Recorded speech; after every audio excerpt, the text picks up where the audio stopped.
Welcome everyone to this SEA20 call today, focusing on maritime decarbonization and how markets can accelerate decarbonization. My name is Partanen. I will be moderating this event today on behalf of Nordic West Office, which is coordinating the SEA20 effort. And this call is part of two calls. We had one last week that focused on regulations, and today we'll talk about markets. So I'm sure many of you already were present last week as well, but we will recap a little what we talked about last week before we get going today.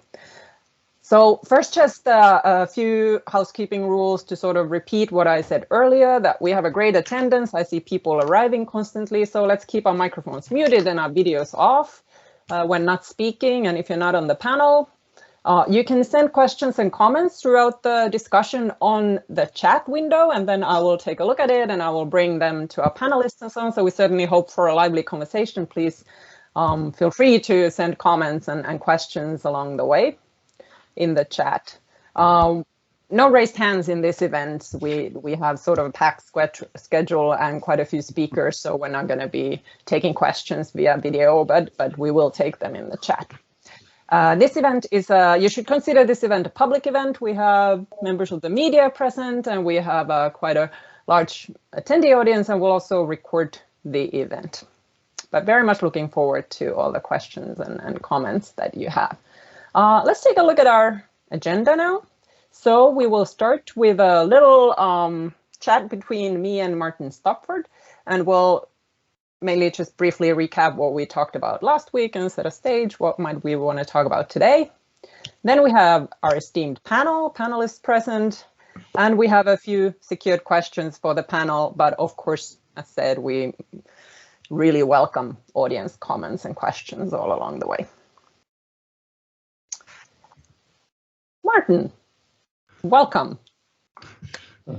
You are joining last call. So in the last call a week ago, we discussed regulations, specifically how regulations can drive maritime decarbonization. We had a lively conversation, and the starting point, of course, was that there's a lot happening on that front. So during this past summer, the IMO, International Maritime Organization, released new targets to cut industry's emission levels. The EU announced Fit for 55, the climate plan that also proposes, for example, that marine transport is to be included in the union's carbon cap and trade system for the first time. Just this week, the UK government has come out saying that the IMO actually should set a target to completely eliminate carbon dioxide from global shipping by 2050, which would be actually much more ambitious goal than what the IMO now has with the target of cutting greenhouse emissions by 50%. So we have a lot of discussion on how we should regulate and what kind of targets set. So Martin, from the last calls, what were the most important takeaways for you from the previous call? And sorry, Martin, before you answer, I will actually say that we will post on the chat window a link to a video of the conversation last week. So if you weren't here for that conversation and weren't able to attend, but you find this interesting and you want to go afterwards and watch the video, we will share the link. But yes, Martin, what were your takeaways? Well, I guess I had a little list. Am I muted? Yeah, Martin, you are present. I hear somebody's microphone. Let me see. I will mute it. Okay. No?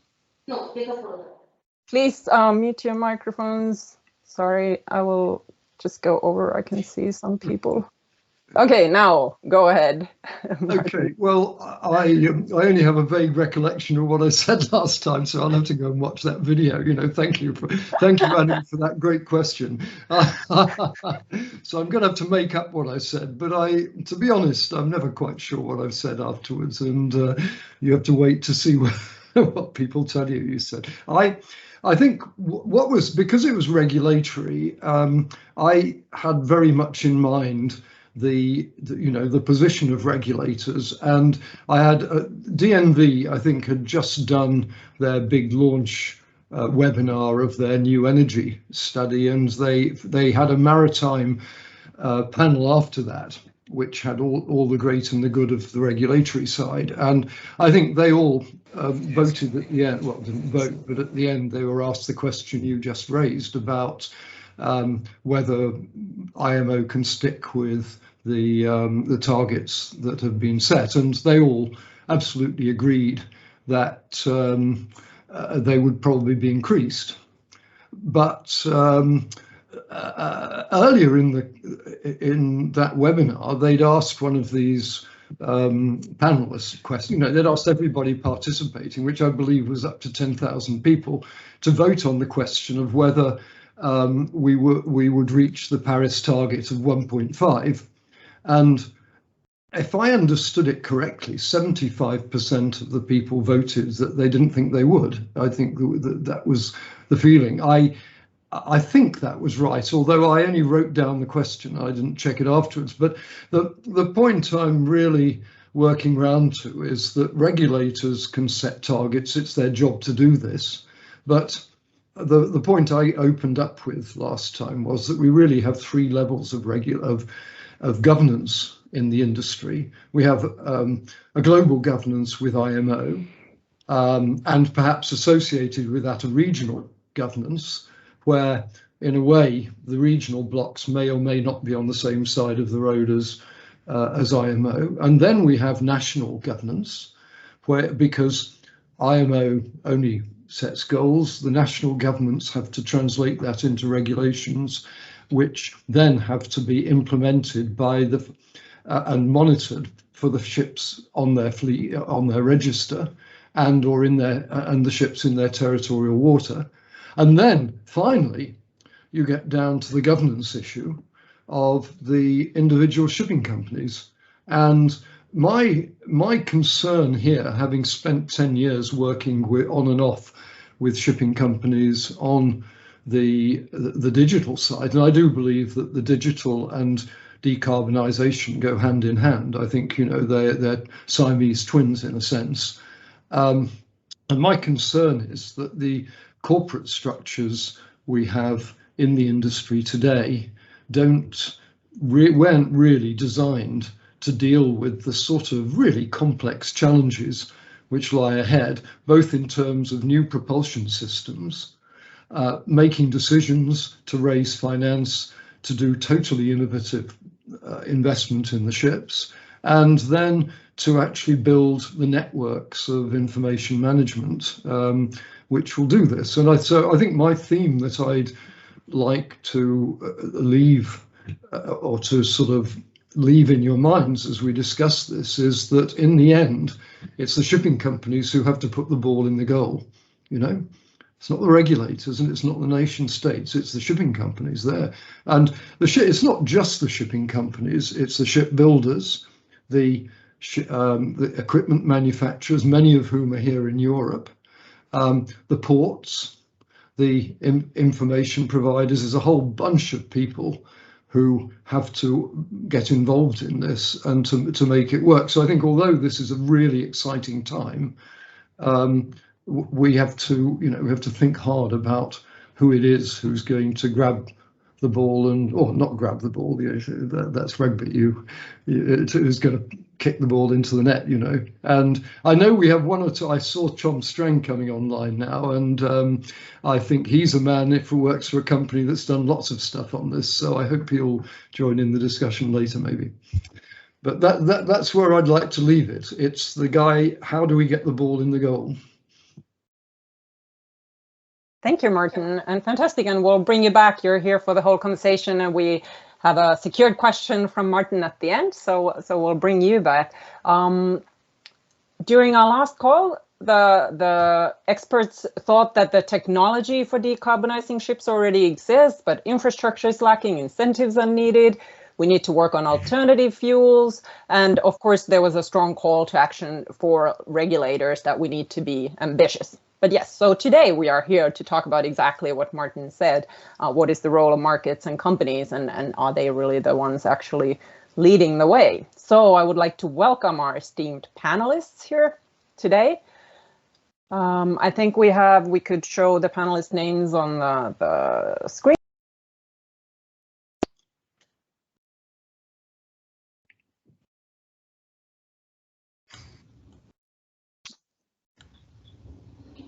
Anu, I believe we lost you. You're muted. Classic. Okay. Well, here, luckily you were able to take a look at the panelists there while I was talking to myself.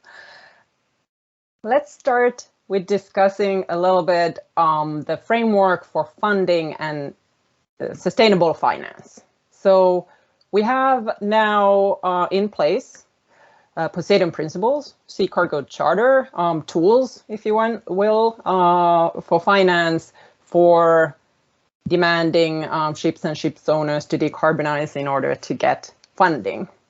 Poseidon Principles it's a global framework for monitoring the climate alignment of financial institutions' shipping portfolios. It was developed in 2019. The signatories include banks and other lenders, for example, for vessel mortgages. And so what it means in practice is that the signatories, the bank, the lender, who are about to hand over money to ship owners, will look at the ship and calculate what is called the annual efficiency ratio to see how well the ship is doing in terms of carbon emissions. And our experts on the panel can correct me if I'm characterizing this wrong. But I would like to first ask on our panel, Joep Gorgels, you are the Global Head of Coverage Transportation for ABN AMRO Bank, and you have been working with Poseidon Principles since the beginning. Yep. How would you summarize, how are banks driving decarbonization in maritime, and what is the role of Poseidon Principles? Yeah, can you hear me? Yeah. Yeah. Okay, good. Yeah, thank you for having me here and for giving me this question. I think Poseidon Principles is one of the tools that the banks have developed on their own initiative. And it obviously stems from increasing regulatory pressure from regulators, central banks, but also European regulations, but also our shareholders, our stakeholders to make visible the greenhouse gas effect of our whole portfolio. So it's the whole balance sheet of a bank that needs to be more transparent in terms of what the footprint is. So the EU taxonomy, for instance, is a new regulation that is also coming up and has exactly the same effect ultimately. Poseidon Principles is, I think, a very nice initiative, and it is under development as well to measure the greenhouse gas effect of shipping portfolios of several banks and investors. Sea Cargo Charter is a similar initiative, and ultimately the portfolio will be held against the trajectory that the IMO is foreseeing to reduce carbons, and we have to report on it on a yearly basis. But the ultimate effect, of course, is that most financiers or capital providers would like to comply to it ultimately. And therefore you will see a shift towards capital going to greener projects, greener ships, greener shipping companies. Whether it is investing money in retrofitting the existing ships on the water to the maximum extent, as well as providing capital for new building innovation. So yeah, I think there's a quite an extensive effect of Poseidon Principles. We ourselves are also using right ships. It has labels of A to G on specific vessels, and we are using it already a couple of years now to shift our money towards the more A and B and C level ships more and more, and to abstain from E, F, and G labeled ships as much as possible. So you see already a shift of capital. Let me pause there. Thank you, Joep. And so why are banks doing this? What's in it for them? No, I think, as I said, it's most of the stakeholders in banks are requiring this. Maybe the employees themselves as well, but also our shareholders, our regulators, our funding partners, our depositors, our customers. So, and they always have a choice. They can go from bank A to B, to C, and at large, I would say it's a more societal move that we have to do, that we like to do. The easiest thing, though, would be to completely leave the shipping space. But that is not what I would propose or what my bank is proposing. We like to work with our clients on the transition that will take years and decades to help them become greener. And I think it's not only a topic in shipping. It's a topic in every asset class that we have on the balance sheet. The industry, road transportation, truck transportation, aircraft, building materials, everything has its own footprint, and usually much larger than shipping, by the way. And we're there to have our part in this transition in the coming decades. So, are there risks for banks? Are you not afraid that if you use these, your portfolios will lose value or so on if the ships are not actually decarbonizing? Yeah, sure. That's also part of it. It's also about risk. It's stranded assets, people call it. I'm not sure if that is correct, but you could argue that if you build a conventional ship today, it might be much less worth in 10, 15 years if there is a large competition from greener ships at that point in time. Definitely a lower value than it would have compared to traditional 15-year ships built in the past. So yeah, I guess there is also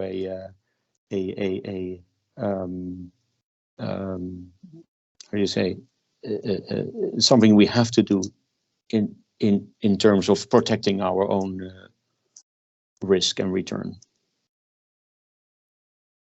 Okay, I will just take this moment to remind, since we have quite a few people who are joining along the way, to please turn off your microphones, and if you will also turn off your videos if you are not on the panel, so that then our view will focus on our panelists.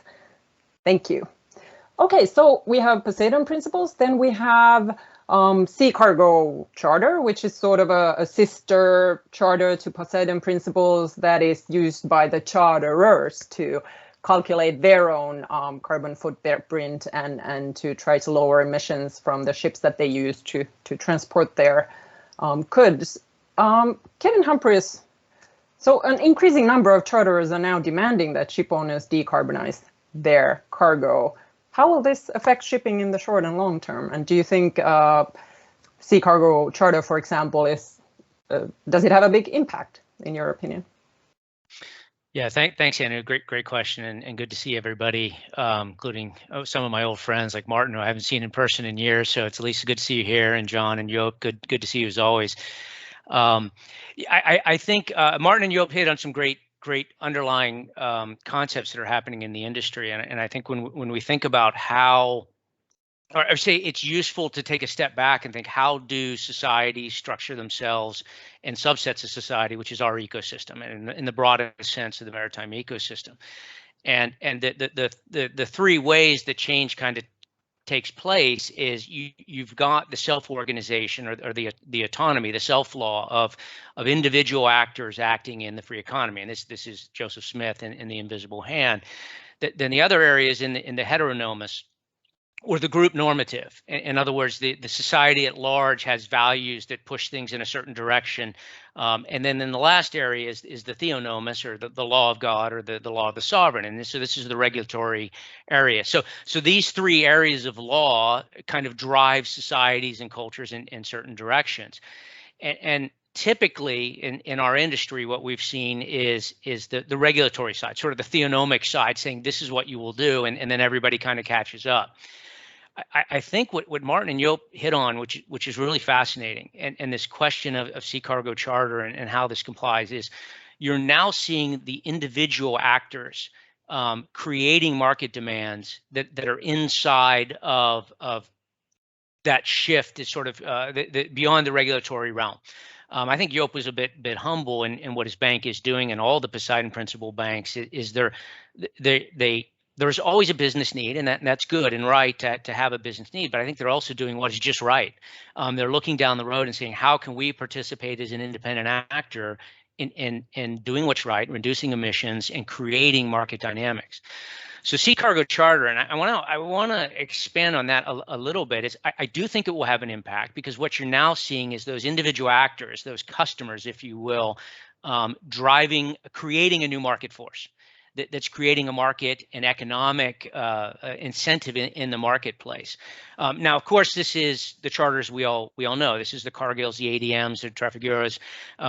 We sort of have a concept of that. But what's also happening is also at the consumer level. It's kind of creating their own ecosystem, saying as far down as that pair of Nikes, I'm willing to pay a little more and create a market dynamic if I know the supply chain along the way is saving emissions. And so that's impacting the Amazons. It's impacting the Home Depots. Here, we've seen some activity with them in the maritime sector.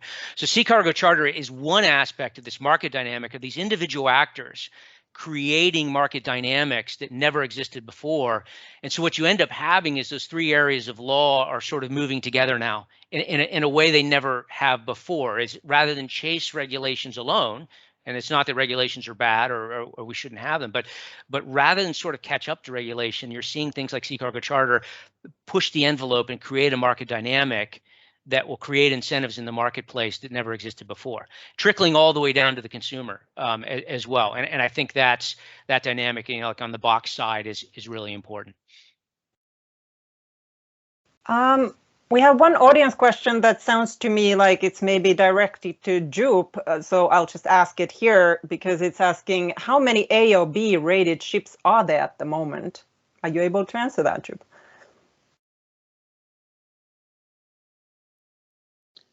I'm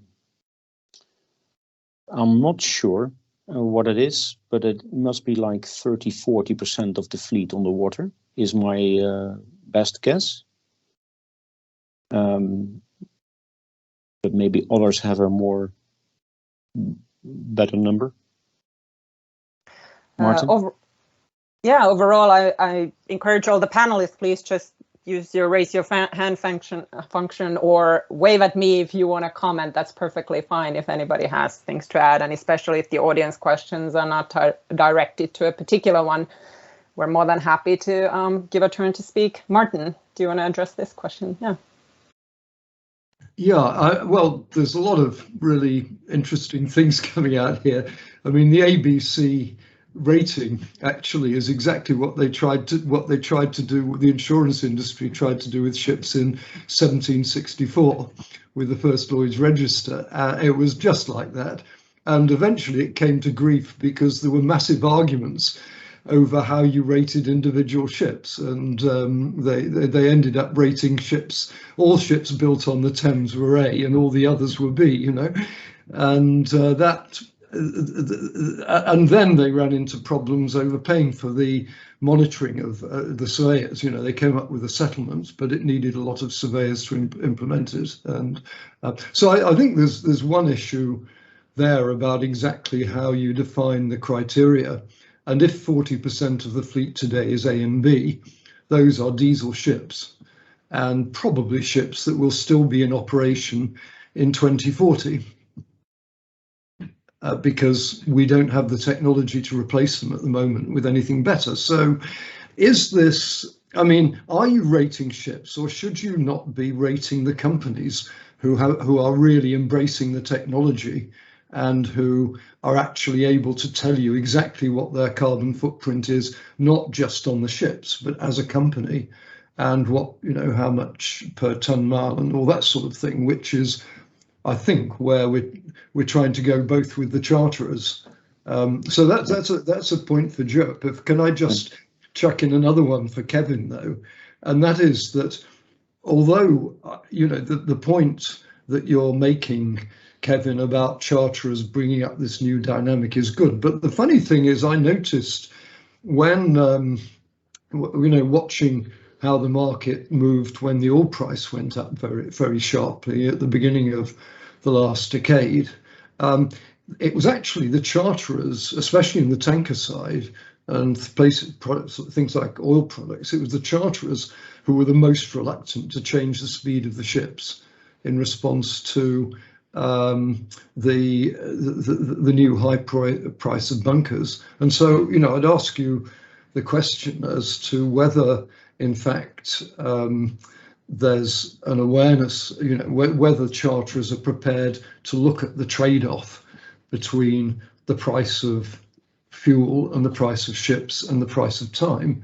And do you really need to send your Nikes from Shanghai to Long Beach at 20 knots? Would it make a lot of difference if you sent them at 10 knots, you know, and saved vast quantities of fuel? I mean, these are, so that's two questions, but the first one was to Joe. Yeah, very quick. I think the rating of these ships is relative and is also a moment in time. So obviously there are no ships at the moment running on zero emission fuel.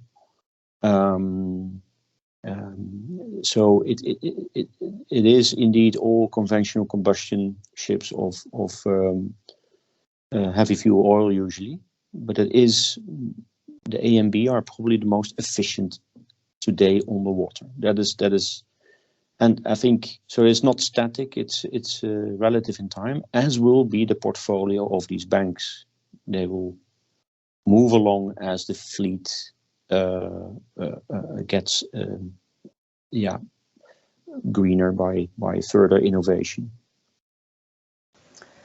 Okay, I want to in a moment get Gitte's view as a representative of ship owner, but before that, John, I just want to go back to you because Martin, we've been discussing here that the technology is not really there yet. They are still running on diesel. Is the technology there? When will it be there to actually have ships move to other fuels or other modes of energy? Well, future fuels are in the near future, and in many ways the OEM makers, Wärtsilä and others, are already heavily into research and have taken on board a lot of the fuels in early phases and more advanced phases across the engine product line. But there's much more than just the engine. I think Martin Stopford just touched on the importance of the intricate and complex logistics and the chain of the movement of raw materials and goods and eventually to the end consumer. And there, I think I would agree with him that there needs to be a rethinking of speeds, cost of inventory and transit, and convenience of time versus weighing the emissions profile. And so the technology is beyond engines and in some ways also available for today's existing fleet. And there we can avoid building a mountain of continuously adding up additional pollutants and try to shape that mountain to a lower trajectory. So as we head out towards 2030 and 2050, we have a less of an elevation to come off of because they're residual and they remain, many of them with a very slow decay rate. So it's not just a flow, it's an accumulation. And if we look at accumulation, there's a broad array of things that ships could take today in new builds as attributes for characteristics to reduce emissions, as well as in retrofits where the retrofit needs to be young enough to be worthy of a CapEx infusion, but old enough to perhaps have some trouble in meeting the more environmental and efficient standards of the A and B class ships, or even The A and B class ships themselves could in some ways be elevated. So there's a broad array of technologies available that can incrementally help us reduce the elevation of that mountain that we're continuing to build. So it's available in many ways. We just need to put it into practice and have owners, charterers, and in the end, the public accept that perhaps these things do cost a small amount or an additional capex, and that the owners need to have some sort of a remuneration to balance that out. I'll go to Gitte now. Gitte, you work at Eidesvik, so it's a shipping company in Norway focused on supply subsea seismic cable laying ships. How do these charters, Partanen principles, sea cargo charters impact your life, your company's life? Well, first of all, thank you for the opportunity to attend. And I have to say the challenge presented by Mr. Stopford is tremendous. As a ship owning company, we are the ones going to put the goal in the net. So challenge understood, and thank you. First of all, I would like to say that when we learned about the Poseidon principles, and we don't know the full extent of it yet, but we were quite excited in Eidesvik, because for us to be successful or to put the goal in the net, we need all of the stakeholders in our ecosystem to reward initiatives where decarbonization of our vessels is one success criteria. We've always focused on decarbonization technologies in Eidesvik. So from the choice of hardware we put in our vessels to the energy carrier. So decarbonization has been a focus area, and for us to learn that the finance institution are putting focus on rewarding such initiatives and investment, that should be a good thing for us.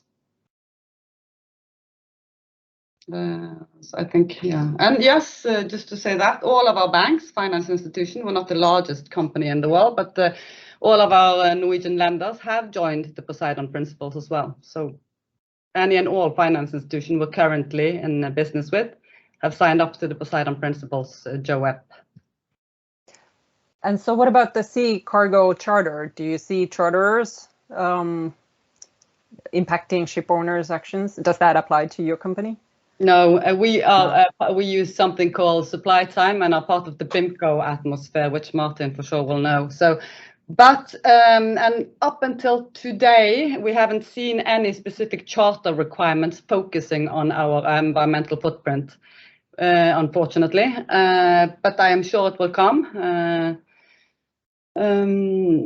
Yeah. Okay, and could I just make a quick point here?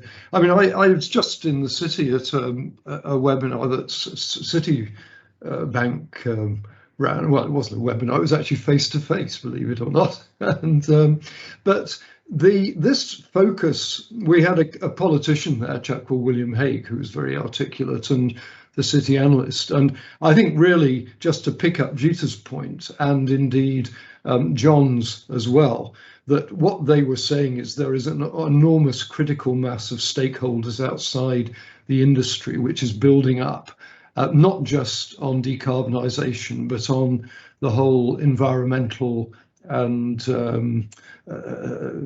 pressures and the sort of safety of the earth.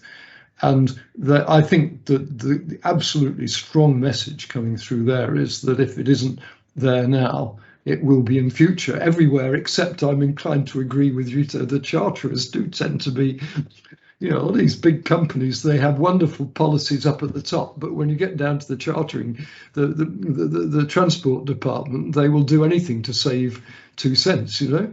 It's and I think I don't mean that entirely cynically. If you can't get rewarded at some stage for doing a good job, then how are you going to single out the goal scorers? Gitte, go ahead. Yeah, thank you. Not to say that we have been at the forefront of some technology development together with, amongst others, Wärtsilä. It's challenging, I have to say, to take a concept idea and to make it technical viable and then penetrate the market with it and get it actually working on board a vessel in operation. So to say that our clients have not taken responsibility, that would be a little bit misleading, I think.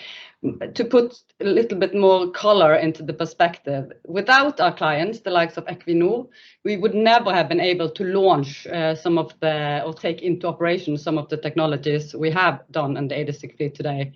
But there is we have been successful by help of grant schemes in Norway, which I'm sure you're aware of, NOx Fund and Enova, and helped by technical suppliers, engine suppliers like Wärtsilä, and battery suppliers like Gorgels, for instance. And then it's our job to make it a viable case for the client. But if we see a tender hitting the market, up till today, there's been little focus on the technology side of it, or strict demands to how we work towards reducing our carbon footprint. I think I'm positive actually that we will be able to drive change, because the ESG reports schemes are coming down on all of us from 2023. It will make it easier for our clients, our stakeholders, our banks, our finance institutions, our class societies, our entire ecosystem to rate our company and see where we're at today and what directions we're going taking in the future. But it has been difficult. It's not like, oh, Eidesvik are the first to do dual fuel energy vessels, they're saving emission. Tell that to somebody in 2022, no, 2003, 2004, 2005. There was no reward around for being green at that time. Today, however, all of the stakeholders are moving in the same direction, so I'm positive for the future. Mette, there's an audience question asking, what's your split between new build and upgrading existing vessels to meet the future targets? Ooh, that's a good question. In Eidesvik, we built the stone on stone, to put it that way. We believe that 20% of something is way better than 100% of nothing, to put it that way. So we start with what we have, and the technology is there. So we are working very hard to retrofit our own fleets, and we do it over two scales. Energy carriers, what will be available? What will be the price, etc. And then you have the actual technology, and we try to mix those two and see what support schemes are present, what the client wants, etc., and try to cooperate with the entire industry to produce a package. So we have currently more focus on retrofit than new buildings. Also, because adding new buildings to the oil and gas industry would be like increasing a supply side, which does not need to be increased. So our focus is retrofitting, and there's a lot of incredibly exciting initiatives. So some of those initiative takers should be speaking, not me. So. Okay, let's bring Mats to our conversation. You work at the Maersk Mc-Kinney Moller Center for Zero Carbon Shipping, which is an independent research organization with a complicated name. And you used to work at Maersk as well. So what is your take on all this? And for example, Maersk has placed an order 8 vessels capable of running on carbon neutral methanol, even though there's still questions about where they will get the methanol and how and all that. How do you see this question of markets and companies taking the lead and cargo owners, for example, increasing demand for sustainable shipping? Yeah, thanks a lot for inviting me to join. So it's really appreciated. And I'm glad that you point out the independence. So when I'm talking about what Maersk is doing, they're of course a partner to our center, but I don't have really any insight as to why they made certain decisions. But you know, when it comes to that, Maersk and other container operators have publicly stated that they get a lot of questions from their customers right now. A lot of their customers have committed to scope 3 targets and have made decarbonization targets themselves. So therefore, they need transportation that is CO2 free. And that means, of course, that they are calling the largest and most progressive shipping companies, and that includes companies, of course, like Maersk. And you would expect that a container operator would be the first place to start having this discussion with their customers, because they are closer to the big consumer companies. It is a liner operation. and it's a more consolidated business. That means that you could say a lot of the business is concentrated in few hands, so they really have an ability to steer the development when going forward. So it is an expected thing that the liners would be the first ones to move. When you look at it, when you analyze who have committed to targets amongst the container liners, you see that from the top 10, about 3 of them had said we're running zero carbon by 2050, and that constitutes over 30% of the total global container volumes. So it's already a big proportion of that segment that has committed to zero carbon. And the same, it's not the same when you look at the tanker segment and the bulk. They're much more fragmented. Much fewer of the leading companies have committed to targets. So it's not a surprise that you see it starting out in the container industry. But of course, what Maersk has done here is really to stop this, I would also almost not say nonsense chicken and egg discussion where everybody's waiting for everybody else to solve the problems for them. They have made a very bold move in stepping forward, saying we don't know how we're going to source all that methanol, but we want it to be zero emissions, and we will order the ships right now. So it's an incredibly important leadership step that they have made, so that we can, you could say, stop making excuses and start making real action on decarbonizing the industry. So yeah. So with that, I would go back to John. We already talked about the technology in many ways being there, but now these Poseidon Principles and Sea Cargo Charter, they are introducing new indices, the EEOI, the AER, so to measure the energy efficiency. Do you think the technology is ready to meet the compliance with these today? We've already talked somewhat of the ships and what kind of technology allows you to be A or B or so on, but what is there a dilemma there? I think, John, you're muted still. Is that better? Okay. Yes. Yes, but there's also clarity to the dilemma. You know, the operations of ships, which is the Carbon Intensity Index, AER and EEOI, are trying to remove some of the environmental obsolescence that's squeezing the life of these ships to be a shorter period of time, which obviously impacts the wealth and earnings capability of those vessels as an asset.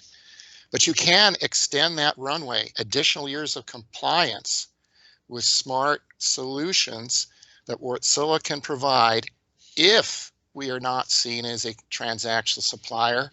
Rather, we should be seen as a consultative expert that can bring these solutions forward in a package that makes prudent sense for existing vessels to help clean and green the ships we have now, and to see those similar attributes shown in the new builds coming. And this way we can help today with the good answers, looking forward to tomorrow with new builds. That's because we have a continuous line of improvement with the CII from now 20 to 30 and to 2050. And we've got to begin now doing our best to avoid that mountain and have a small hill to come off of. So I see a lot of excitement. There is confusion, but there's also some clarity. And the clarity means we need to be part of the early embryonic discussions. I think we heard a bit a few moments ago from Eidesvik that Wärtsilä is assisting them with these over the horizons, what to do with the existing fleets to improve the greening and the scoring and the capability so that maybe we're doing better now with what we have. And if you think about the attributes for a retrofit, if it's old enough to be in trouble, but young enough to be worthy of the CapEx infusion, just think of a new build. It has a longer window of investment horizon, so it's more inducive. And you're not doing open heart surgery on the patient to put something in as a retrofit. You are instead, at the moment of the embryonic birth, a much lower cost. So the similar attributes have a lower cost of adoption in new builds. The thing is to make good choices, and that means involving consultative expertise such as Wärtsilä can provide. Joep, oh, Martin has raised a hand. Go ahead, Martin. And to the others as well, you can also use the Teams raise your hand function, because it's possible that sometimes I don't see you if you're waving. Well, so go ahead, Martin. Yeah, well, I don't like to jump in unwanted, you know. You know what economists are like, they talk all the time if you're not careful. But John's point, I mean, John, you're on one of my favourite bees in my bonnet about retrofitting, and Gitte said a fair bit about it too. But, you know, I read, in principle, keeping the existing fleet going is going to be really important, because according to my model, on my middle scenario, half of all the emissions between now and 2050 are going to be produced by the ships on the water today, and another 20% are likely to be produced by diesel ships that are going to be built. And incidentally, Mads Peter's point about Maersk, I mean, they're not really taking much risk, because they can run those ships on perfectly happily on normal fuel, you know. I think that's right, but correct me if I'm wrong. I mean, you know, methanol is not a new fuel by any means. I used to make little aeroplanes which had little engines on them that ran on methanol, you know, and it's jolly good because it doesn't make much smoke. But the point I wanted to ask you, both John and well, anybody really, is that on this retrofitting issue, I read there was a very nice Danish report produced, I think it was about a year or 18 months ago, which took 4 or 5 ships, working with 4 or 5 companies, one of which was Maersk, incidentally, and they looked at all the things you could do to retrofit them, to improve them, and it really didn't amount to much in the end. I mean, it wasn't nothing, but it was small percentages. Whereas in my mind, if you slow your container ship down from 20 knots to 10 knots, you go from whatever it is, 200 tons a day to, I don't know, 40 tons a day or something. So, you know, where's the trade-off here for the old ships? You know, could we just trade the old ships for a long time and trade them slowly? Would the charterers accept that? You know, Martin, thanks for your comment and for your question as well. First, there's really 2 tough choices today. With existing ships, tough choice number 1, no CapEx, slow it down. And by slowing it down on the cubic curve, you reduce your power and you reduce your fuel consumption by V squared over the voyage distance. So you're very right that if the logistics chain can survive with a reduction in ton-mile supply, as the economist, the demand is still for ton miles, so there's some stretching there. But that means an adjustment. Tough choice number 2 is CapEx infusion in a prudent manner. And there was a white paper that Kevin and I produced about a year ago, Compliance Strategies for Poseidon Principles, and where we looked at a value map where you measure 2 dimensions. One is environmental emissions reduction, and the other most important vertical scale in the traditional sense is your cash flows, including capitalized cost, recovery, and others. And if you look at those 2 dimensions, you can find some mix of products and attributes that might make sense for certain vessel sizes and classes and certain trades with cargoes. And what we have found that if you look at a large catalog, and we've had customers come to us with confusion. Hey, we don't even know what to do, and Wärtsilä has a catalog of 100 widgets and others similar, all these things. Well, if you can narrow it down to the top 10 or top dozen, you can put them in a value map and begin to understand with perspective which choices you might want to do for tough choice number 2. What tough choice number 2 can do is if you can improve your alignment delta a couple percentage points, perhaps a few more, you now have extended your runway of compliance several years. That greener ship will then have a higher utilization because it'll be on a higher ranking when the charters go to rate clean or not so clean ships on charter hire. And that being the case, it should get a premium charter rate as well, which all are stronger cash flows to improve the viability of the business and bring a competitive advantage. So I think that it is a bit of a dilemma. It can be sorted out, and that there's practices in place where you can see some retrofits going forward. We got to do the best with what we have now.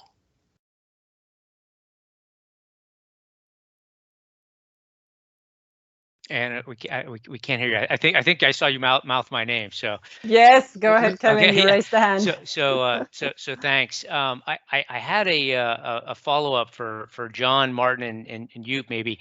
For the audience, you may not all know that John's with an OEM traditional manufacturer, but he's probably one of the smartest analytical minds in the industry. So that paper we wrote, he was the brains, and I was the editor. So I want to give John the credit for that. But my question is this: we've talked a lot about market forces and the dynamics of changes on the consumer side, on the buy side with the charters and consumers, at the banks with employees, shareholders, customers. But here's my question. There's an interesting thing going on right now. We're looking at dry speeds. I've spent most of my time the last half dozen years with dry and wet side clients. And dry speeds right now are through the roof. John, I know we ran some models, average speeds were around 12.2 knots on the dry side, and now they're pushing 14. So we see a market dynamic coming in that's sort of overriding a lot of other things. So I'm interested in your thoughts of when those kinds of market dynamics come in. John, how do you think that's going to affect some of the AER models that you've worked on? And Martin, do you think those dynamics will always kind of take over? Because interestingly enough, the dry side has been incredibly disciplined on the build supply side. So as demand has gone up, speeds have gone up. And so how do those sort of market forces, John and Martin and you perhaps on the lending side, play out in some of the work you're doing? If I can jump in, can I just ask if Joep, you want to come in first? So we'll get John and Martin after. Yeah, it's more a question, I think, for the others, but I do see this as well in a pretty hot dry bulk market where people are basically speeding up instead of slowing down. And we might see actually an increase of greenhouse gas emissions, this year and maybe next year, which is not what we want. And that is, I think, exactly the point of Martin and John. And this is maybe where the regulations, when is it starting, 2023, come in with the EEOI that definitely requires something like speed reduction. What was it called? Power limitation devices and stuff.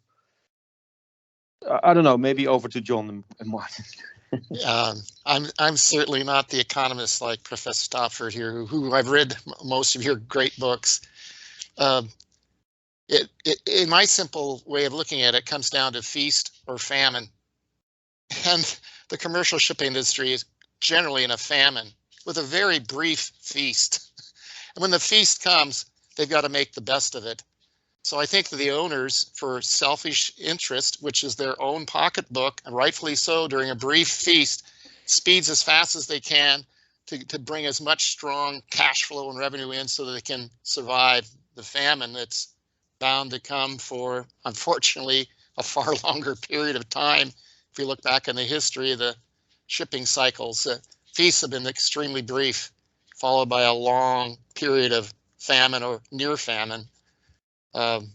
So I think it's the ton miles of supply versus the ton miles of demand, and if the demand is up, supply is going to speed up to get more ton miles, and unfortunately that's contrary to the emissions profile. It's looking at their wallet. But Professor, maybe you have a much better explanation. Well, no, I think you're sort of laying out the table as it really is. The problem with fixed regulations is, of course, that if you turn the issue and look at it from a slightly different point of view, what the owners are doing now is providing extra capacity so that we can deliver stuff. And believe me, we get enough screaming in London because you can't get I mean, this morning the farmers were pouring their milk away because they haven't got a driver to deliver it. And the problems arising from the shortage, the disruption to logistics and the shortage of container ships and the disruption of the repositioning of containers really does mean that it's very useful to the world as a whole if those container ships can go 22, 23 knots. I think the point I was making was, if in fact you want to make the most out of this 100,000 old ships that you've got, that will be old ships that exist today, then you could plan to run those more slowly. But if you're going to do that, you're going to need lots more ships. So you're going to have to build more tonnage up front in order to ensure that you've got enough supply for the sort of logistics situation we have today. And that's very difficult because, you know, do you really want to build a whole lot of conventional diesel ships right now in case you run out of ships in future?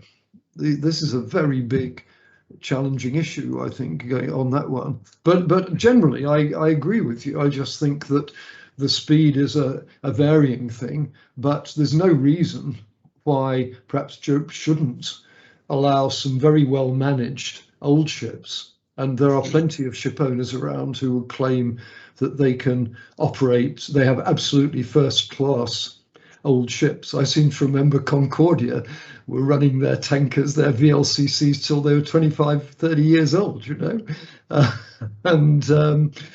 And people were, well, they weren't queuing up to charter them at the end. So I guess I'm just chucking that question back to Joep again, that really, don't you think that this criteria is, it may be all you can manage at the moment, but don't you think you should be moving the focus away from the ship to the company? I mean, when I was in banking, you always said you lent to the company, not the ship. Yeah, that's definitely, and that's mostly what we do, I think. But in the end, it's in the end, it's also all about the management is one. Second is earning money. The ship owners have to earn the money indeed while the feast is going on, to be able to have the liquidity to invest further in the retrofitting or the next generation new builds. If they don't have the money, then it's not going to happen. The charterers have the obligation to provide, I think, higher level and longer charter contracts to be able to make the money available for investments. And then, then there's the other challenge that the fuel bill, usually is paid by someone else than the ship owner. And that is also, so that there's a couple of dilemmas here in the whole way that the shipping industry is organized.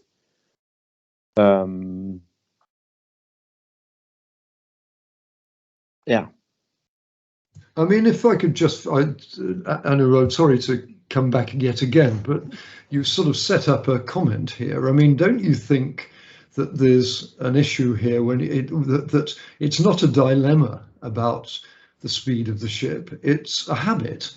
I mean, let me give you an example. You know, I mean, Japan, China take in iron ore from Australia, which is 3,000 miles, and they take iron ore from Brazil, which is 3 or 4 times as far, and yet they don't worry about the fact that the voyage to Brazil is 4 times as long. Would it not follow logically that they should be quite happy to see the iron ore shipped from Australia take 2 or 3 times as long? Because it can't be, if it was really that important, they would, you know, if the time in transit was important. Yeah. You see what I mean? That's a good point, and that touches upon world trade and free trade, and you know, a growing demand, growing population which becomes richer and maybe does not want a Jaguar produced in the UK while living in London, but wants its Tesla from the US / the Netherlands shipped over water. I don't know. It's a bit of a similar example, right? You have there. I mean, this is It makes much more sense as you describe it, but that's not the way things work, unfortunately. Well, the whole it point would of an argument is to try to distort the truth so that people believe you. Yeah. It would therefore be much better to produce the gas, natural gas, in the Netherlands or close to the Netherlands, other than to ship it in by LNG or pipeline. I mean, you can make hundreds of these kind of examples, but that's unfortunately not how we are organized. And shipping therefore is, I think, a thing that we need in world trade. It's just, and I think that is not the problem in itself. It's just going forward, how we make it greener.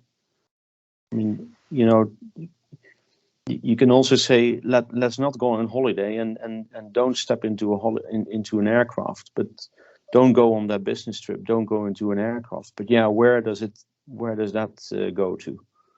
Let's make flying greener. Huh? And anyway. Okay, I'll jump in here because Gitte has raised a hand and very patiently waited for her turn. Gitte, go ahead. Not known as a patient woman, so can I have that in writing, Anu? No, I was just commenting on Joep. You said that normally it's not the ship owner who pays for the fuel. That is true, but the forward-leaning ship owner will sign up to so maybe there's something to be learned from our industry, because we have often helped our clients. We believe that if we were to pay for the fuel as the ship owner, then I can tell you fuel incentives would go through the roof, and we would stuff our vessels with technology to keep the fuel cost as low as possible. But this is a structural problem. So what we have done instead is we've signed up to fuel incentives in our contract with some of our clients. So that's one way of doing it. And then there was one thing Martin, Mr. Stopford said, retrofitting seems to have been, does it really reduce greenhouse emissions? Is the cost too high? What's the cost benefit curve of it? And just again, I'm not very familiar with cargo, but from offshore shipping and from our fleet, what we have done is stone by stone, LNG versus MGO. We take 20% emission off by that for CO2 and 80% with NOx. Then we look into the sailing pattern. Okay, we take 8 to 10% by reducing the speed from 8 to 10 knots. Then we put on the battery installation. We take another 10%. Then we put on shore connection, maybe just 7%. But then we do the big things like the fuel cell together with the likes of Wärtsilä and supported by Horizon 2020 in EU. And then we're going to make this old lady, middle-aged lady, like operate 70% on ammonia, and she will hit the water in 2024. So it is doable if we can all just play together. And easy, no. Doable, yes. So that was just to put a little bit more color into retrofit. Is it really worth it? They can probably take 20% off, but that's not it. We're going to make an old lady, and she's going to hit 20 years, and she has 3 world records, the Viking Energy. Please do check her out. So it's doable. So over and out. I didn't really expect such a buoyant answer. I'm deeply impressed. I want one. Viking Energy.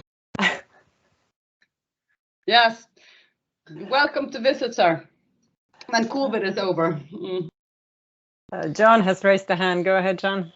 I think what Eidesvik has brought up is a reminder. So really, real options and real options for assets are taking what you have and making better of it.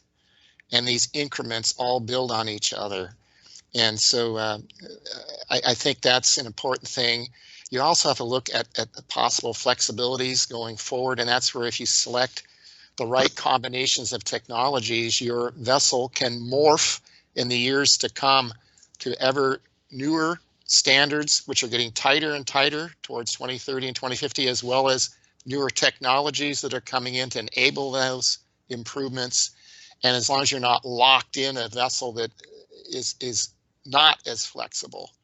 So I think that's an important thing that, taught in business school, real asset options, but sometimes that concept's forgotten in the practice. But I think there you see a perfect example of it. And congratulations, Eidesvik. I think if I might just... So thank you, John.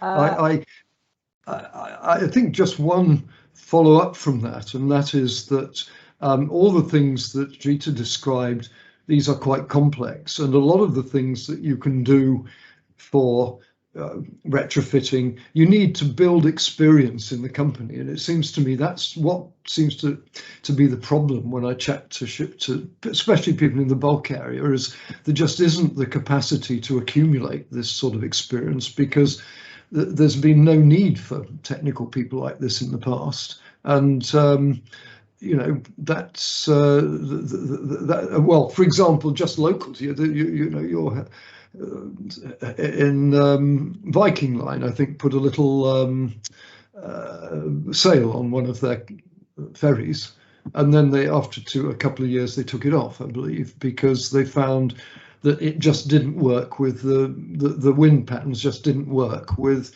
the routes they were sailing. I mean, that's a mistake, you know, you wouldn't make it made if you tried that sort of thing before, you know, and it's a good, I think it's an example from that point of view. Okay, I want to bring Mats back to the conversation. What is your take on the conversation, and what are you doing at your research center to tackle these issues?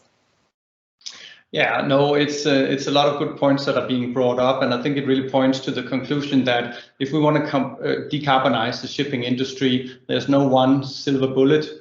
We need to activate a whole range of solutions to make this happen.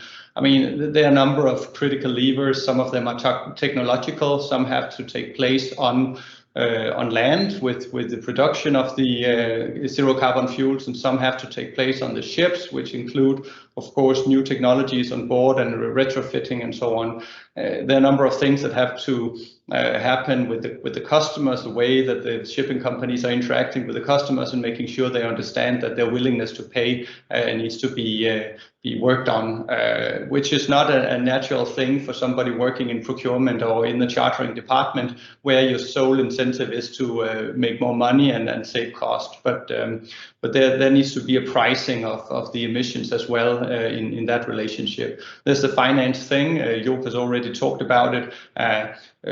It's our hope, and we think it's going to happen, that there's going to be a large spread in the financing cost between fossil technologies and zero carbon technologies going forward, so that the banks will, you could say, charge more for and eventually squeeze out the fossil technologies because they don't work for the banks and they don't work for the customers or the rest of us. And then there's the last thing you could say on regulation.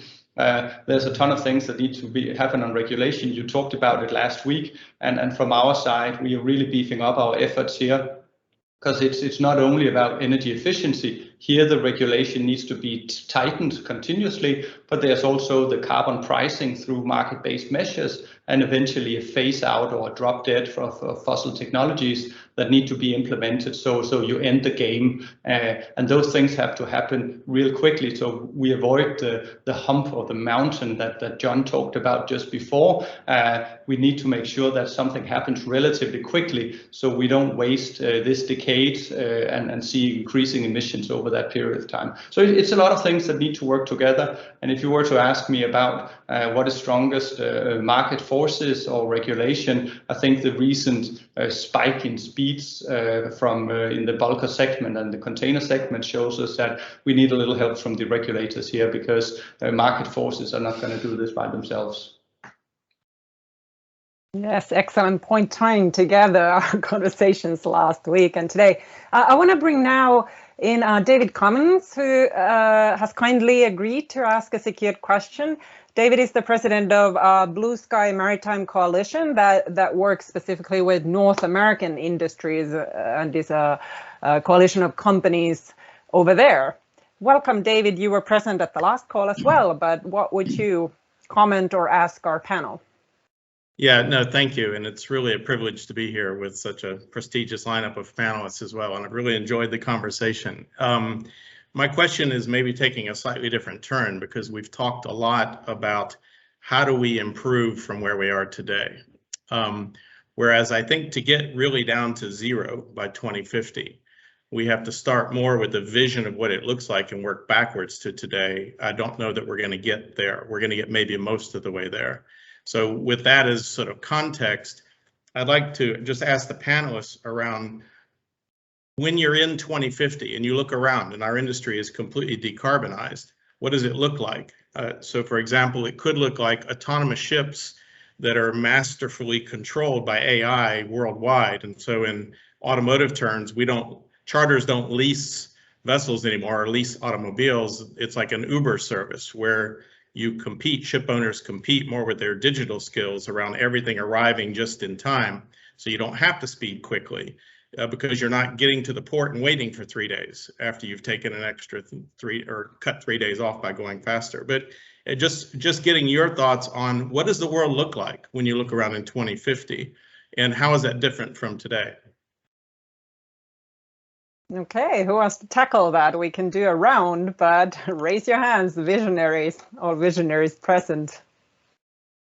I'll jump in, David, because David and I, my being in North America as well, and David, the purpose of the coalition, which Lloyd Register is involved in, is to start that discussion with that vision about some of the uniqueness of our side of the house here, as both from the standpoint of what are the vessels, what are the trade routes, how do things work, and then also some of the legal dynamics with the Jones Act. And so how do we do that vision? And I think some of the things you're going to see, to answer your question, David, is no one solution.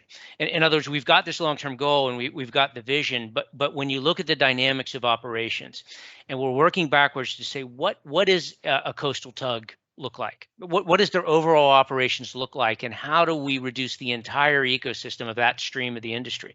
What does dredging look like, for example?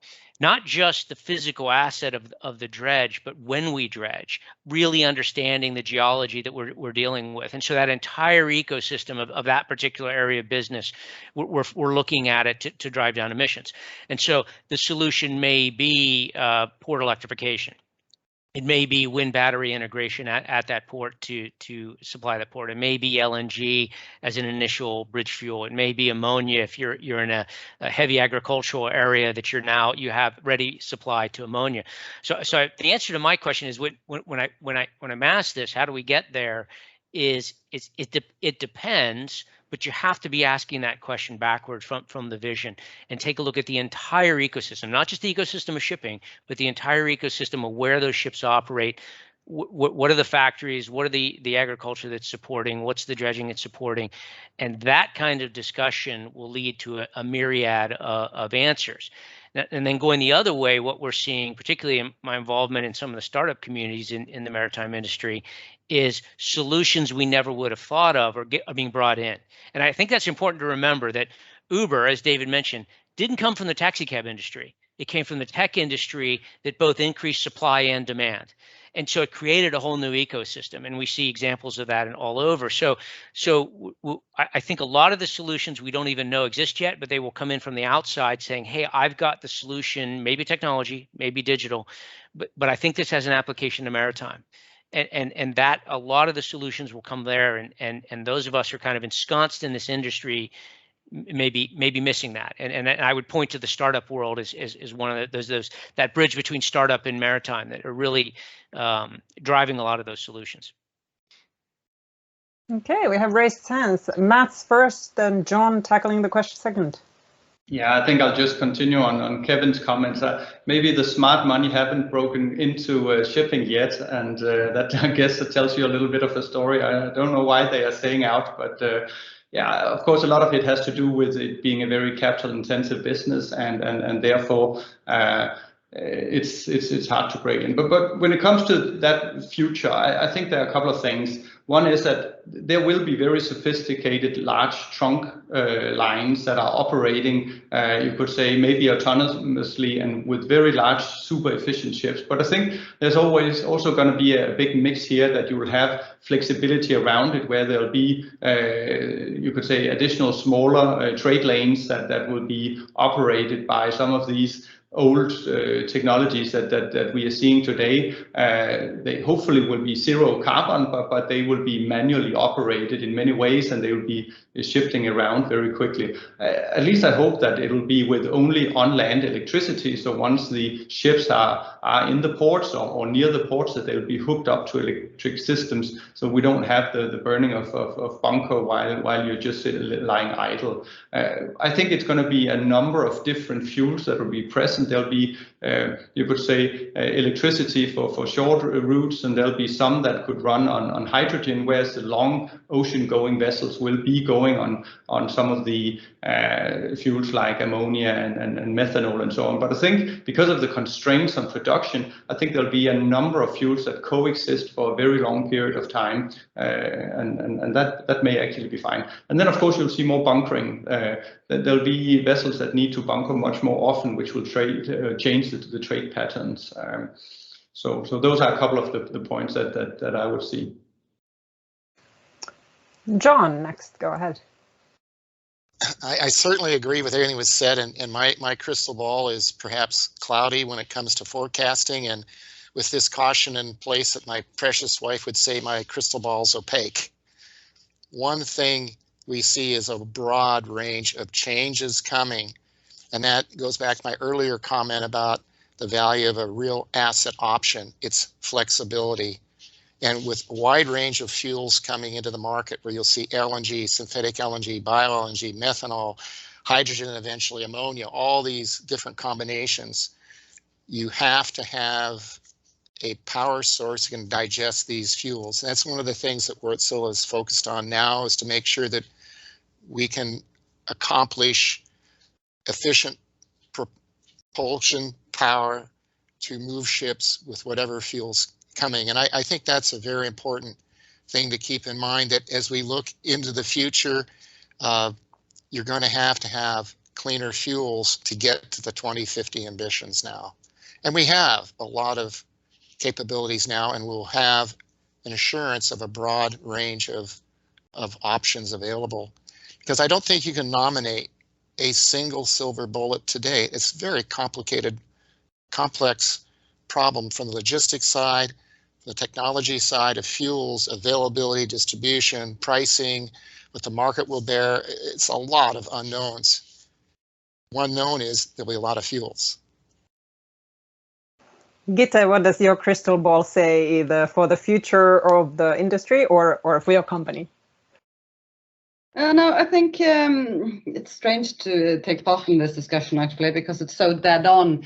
Autonomy vessels, I remember being in Houston OTC just, I don't know, 4 years ago, and we came home and it was like, wow, we have large subsea vessels launching remote operated vehicles to do subsea, to build or to maintain subsea infrastructure. And then somebody said, well, there's going to be autonomous ROVs soon, so we don't really need the vessel. We can probably operate them from shore. That's not the best of news for a company owning large subsea construction vessels. And it was done like this. The Subsea 7, Reach Subsea, etc., had already done testing, sitting on shore, operating those ROVs from onshore. So autonomy will be a big part of the future fleet as we see it, at least within my little hub of the industry, which is the oil and gas and offshore supply fleet and subsea fleet. Then I think we have a lot of discussions about this. This is like sitting at the lunch table at Eidesvik. What is the future energy carrier? Good question, John. And we for sure don't know, but we have to find what is most suitable for our fleet operation. And one thing we want is for you, the engine manufacturer, to come up with an engine that has energy carrier optionality. If you can fix that for me, or an engine that can operate on various cocktails would be superb, because it's dangerous to go all in. We say in Eidesvik we are energy carrier agnostics, actually, because it will depend on where in the world we are, what is most available in that location, etc. But we're not too worried about it, because in 2003, when we took delivery of the first LNG vessel, we had to bunker LNG from cars. Today, the infrastructure is all along the Norwegian coast. So I think the vessels for the future will have a ability which Mr. Stopford mentioned about the Maersk fleet, it can go on traditional MGO or it can go on methanol. We need engines which can do a mix of energy carriers.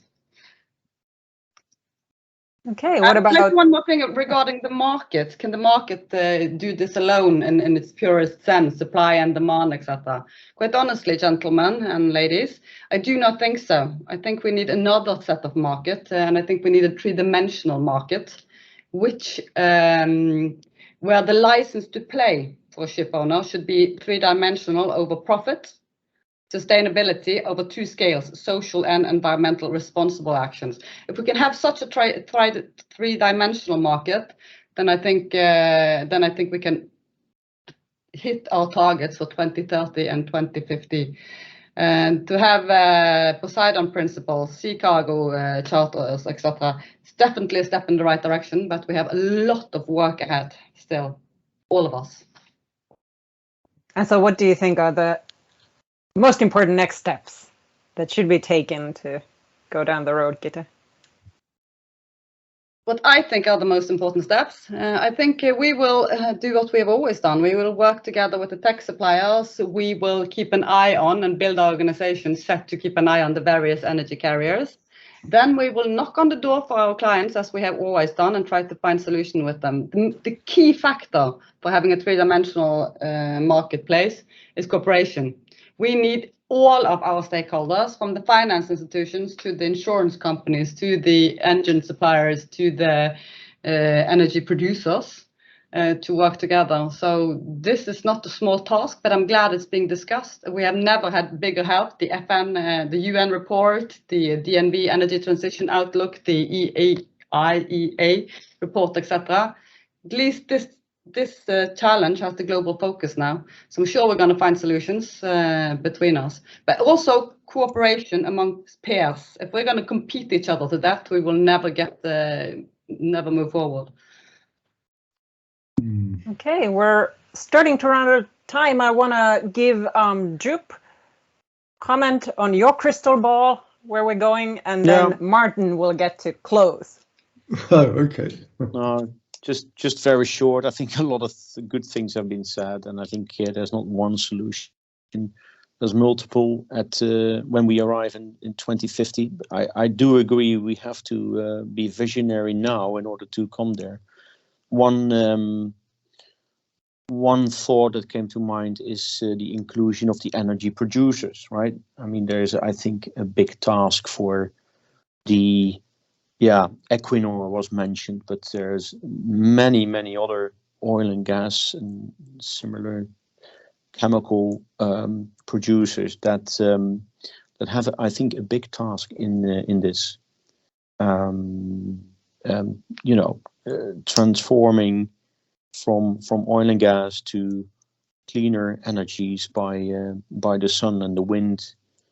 Whether it is synthetic methanol or ammonia, green ammonia preferably.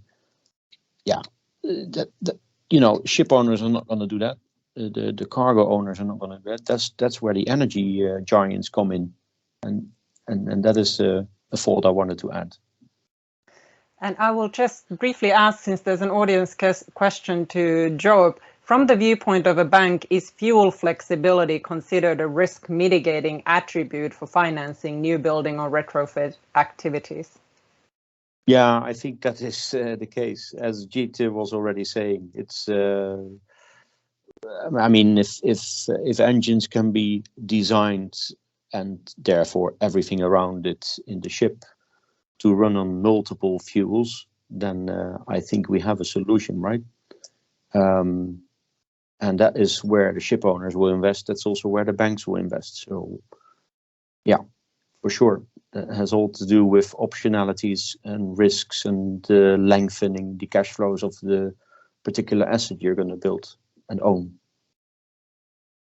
Okay, over to you, Martin. Our last comment, since we're about to run out of time for a question. Well, I think the last theme was in many ways the best last theme that we've had. I've been sitting here listening to the comments, and I mean, this is the chance to sort of let it all hang out a little bit. And I think the merit of starting from 2050 is you can start to look at what you need to do, and I think that's the point behind the question.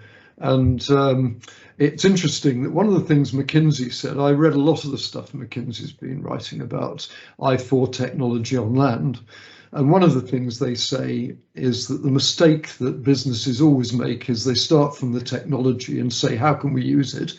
They should start from the value added and say, how can we add value? And I think one of the things that you could do you could have in 2050, which you don't have today, is the all-electric ship. I think that is, when you've got the all-electric ship, people will say, why did we, sorry, John, but why did we ever have these, fossil fuel engines with explosions all at 1800 degrees and all this paraphernalia to feed them?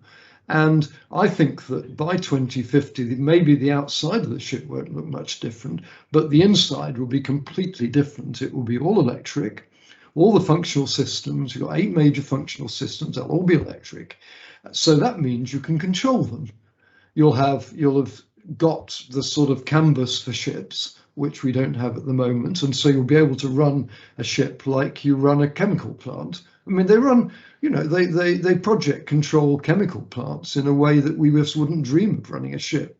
And whilst I agree that some of the stuff that a ship like mooring a tanker is not, a VLCC isn't not the easiest thing in the world, but I think that with that vision in mind, you can start to build an image of a totally different shipping system where you have autonomous control. And Gitte's doing short sea stuff, or if you're running little container ships around within Europe, you can start to run, you can really control those either from shore or for people on the ship. But you can also develop a much nicer environment. So I think that's my vision for 2050. And I think if in all of this technology, we could just manage to move forward through, the debate about retrofitting, I think it's absolutely essential, because it's only through the management of the existing fleets that you can make the steps to the new fleet. And by the time you've done that, hopefully your fuel problem will have sorted it out. The fuel cells are very expensive, but they'll come, hopefully the technologists will solve it in the same way they solved the vaccination problem in the COVID thing. I listened to some expert 18 months ago explaining how it took 10 years, why it took 10 years to produce a vaccine, and they did it in a year because the regulators were fleet on their foot. They put all the resources in, they changed the way they did things. And so I think, that's perhaps the takeaway from this, is that we do need the vision. And I think the vision is electric. That's my view. You mentioned, Martin, short sea. What about deep sea? Well, I think all of those, the short sea, I would say, going to Mads' point, I would say containers is a completely different business from bulk. And perhaps one of the things as analysts we failed to do, and perhaps I feel guilty of this, isn't to recognize that they are very, very different businesses, almost nothing in common. Well, so they're like the cruise business is totally different as well. And I think the container business has a different set of problems from bulk, which are very information based. There's so much information management on the container side, with the logistics and so forth, which you don't really have to the same extent in bulk. But I've lost my thread now. I've forgotten where I got to. Talking about short sea and deep sea, but because we are actually out of time, okay. I want to thank so much all our panelists and all our audience members, and I would like to invite you all to join the LinkedIn group for SEA20, where the conversation can continue. And we have posted the link to the LinkedIn group in the chat window because it's a closed group. If you go to LinkedIn and you type in SEA20, it might not come up. So please just use the link and join and continue this discussion over there. And as for SEA20, we will keep you posted for our future events. But for today, unlike last week, we are stopping exactly at the minute. So thank you everybody for a lively conversation, and thank you everybody for joining, and see you next time. Thank you so much. Thanks, Anna. Thank you very much indeed. Thank you very much. Thank you. Thank you very much. Bye-bye.